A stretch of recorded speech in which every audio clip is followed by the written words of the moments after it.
Hi, ನಾನು doctor Sahana, fertility specialist at ಗರ್ಭಗುಡಿ IVF centre, Bangalore. ಈಗ ಎಷ್ಟೊಂದು ಜನ ಕಪಲ್ಸ್ ನಮ್ಮ ಹತ್ರ ಬರ್ತಾರೆ, ಕೇಳ್ತಾರೆ, ಡಾಕ್ಟರ್ ಈಗ ನಾವು IUI ಟ್ರೈ ಮಾಡ್ಬೋದಾ ಅಥವಾ ಡೈರೆಕ್ಟಾಗಿ IVF ಹೋಗಬೇಕಾ, ಯಾವಾಗ ಏನು ಬೇಕಾಗುತ್ತೆ ಅಂತ. ಸೊ ಅದ್ರ ಬಗ್ಗೆ ನೋಡೋಣ. ಈಗ ಫಸ್ಟ್ IUI ಅಂತ ಹೇಳ್ತೀವಿ. IUI ಅಂತ ಹೇಳಿದ್ರೆ ಇಂಟ್ರಾಯೂಟ್ರೈನ್ ಇನ್ಸೆಮಿನೇಷನ್ ಅಂತ.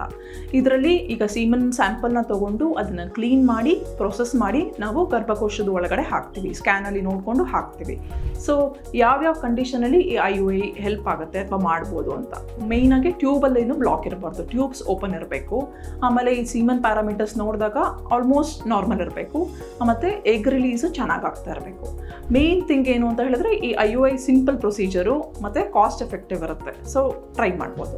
ನೆಕ್ಸ್ಟ್ ಬರೋದು IVF ಅಂತ. IVF ಅಂತ ಹೇಳಿದ್ರೆ ಇನ್ವಿಟ್ರೋ ಫರ್ಟಿಲೈಸೇಷನ್ ಅಂತ. ಇಲ್ಲಿ ನಾವೀಗ ಹೆಣ್ಮಕ್ಳಿಗೆ ಡೈಲಿ ಇಂಜೆಕ್ಷನ್ಸ್ ಕೊಟ್ಬಿಟ್ಟು ಎಗ್ಸ್ನ ರಿಟ್ರೀವ್ ಮಾಡ್ತೀವಿ. ಆಮೇಲೆ ಲ್ಯಾಬಲ್ಲಿ ಎಂಬ್ರಿಯಾಲಜಿ ಲ್ಯಾಬಲ್ಲಿ ಒಂದೊಂದು ಎಗ್ಗೆ ಒಂದೊಂದು ಸ್ಪರ್ಮ್ನ ಹಾಕ್ಬಿಟ್ಟು ಎಂಬ್ರಿಯೋಸ್ನ ಮಾಡ್ತೀವಿ. ಆಮೇಲೆ ನೆಕ್ಸ್ಟ್ ಸೈಕಲಲ್ಲಿ ಆ ಎಂಬ್ರಿಯೋಸ್ನ ಗರ್ಭಕೋಶದ ಒಳಗಡೆ ಟ್ರಾನ್ಸ್ಫರ್ ಮಾಡ್ತೀವಿ.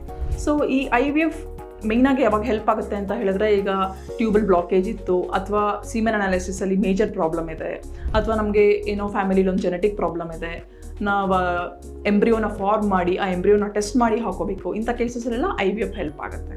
ಸಕ್ಸಸ್ ರೇಟ್ಸ್ ಅಂತ ಬಂದಾಗ IUIಯಲ್ಲಿ ಅರೌಂಡ್ 15 ಅಥವಾ 15 to 20% ಅಂತ ಹೇಳ್ತೀವಿ ಪರ್ ಸೈಕಲ್. ಅದೇ IVFಲ್ಲಿ ಡೆಫಿನೆಟ್ಲಿ ಸಕ್ಸಸ್ ರೇಟ್ಸು ಜಾಸ್ತಿ ಇರುತ್ತೆ, 50 to 60% ಸಕ್ಸಸ್ ರೇಟ್ಸ್ ಇರುತ್ತೆ. ಅದರಲ್ಲೂ ಏನಾದರೂ ಹೆಣ್ಮಕ್ಳಿಗೆ ಏಜ್ ಕಡಿಮೆ ಇದೆ ಮತ್ತು ನಮ್ಮ ಹತ್ರ ತುಂಬ ಒಳ್ಳೆ ಕ್ವಾಲಿಟಿ ಎಂಬ್ರಿಯೋಸ್ ಇದ್ದರೆ ಡೆಫಿನೆಟ್ಲಿ ಸಕ್ಸಸ್ ರೇಟ್ಸು ಇನ್ನೂ ಚೆನ್ನಾಗಿರುತ್ತೆ ಅಂತ ಹೇಳ್ಬೋದು. ಬಟ್ ಜಸ್ಟ್ ಬಿಕಾಸ್ IVFಲ್ಲಿ ಸಕ್ಸಸ್ ರೇಟ್ಸ್ ಜಾಸ್ತಿ ಅಂತ ಹೇಳಿದ್ರೆ ಯಾವಾಗಲೂ IVFೇ ಬೇಕಾಗುತ್ತೆ, ಫಸ್ಟ್ ಸ್ಟೆಪ್ IVFೇ ಅಂತ ಖಂಡಿತ ಅಲ್ಲ. ಸೊ ನಿಮ್ಮ ಫರ್ಟಿಲಿಟಿ ಡಾಕ್ಟರ್ನ ಮೀಟ್ ಮಾಡಿ ಕಂಪ್ಲೀಟ್ ಎವ್ಯಾಲ್ಯೂಯೇಟ್ ಮಾಡಿಕೊಂಡು ಫರ್ದರ್ ಪ್ರೊಸೀಡ್ ಆದರೆ ಪ್ರೆಗ್ನೆನ್ಸಿ ಆಗೋ ಚಾನ್ಸಸ್ಸು ಚೆನ್ನಾಗಿರುತ್ತೆ ಅಂತ ಹೇಳ್ಬೋದು. Thank you.